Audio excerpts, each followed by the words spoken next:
so much. This is what we have to do when the bridge collapses. Pay a bunch of naked guys to carry your motorcycle across.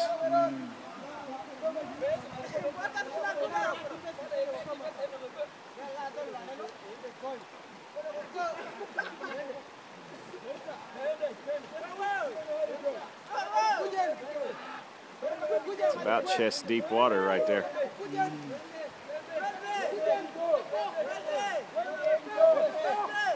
I rode my motorcycle across this a couple months ago, but there's been a lot of rain since then. There is so much. The rain is too much.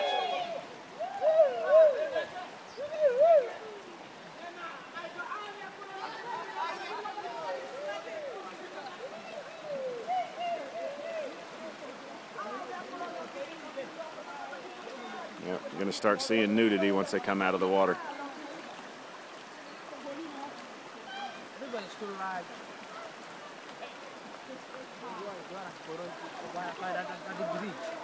Here's the bridge from the other side. That's just half of it right there.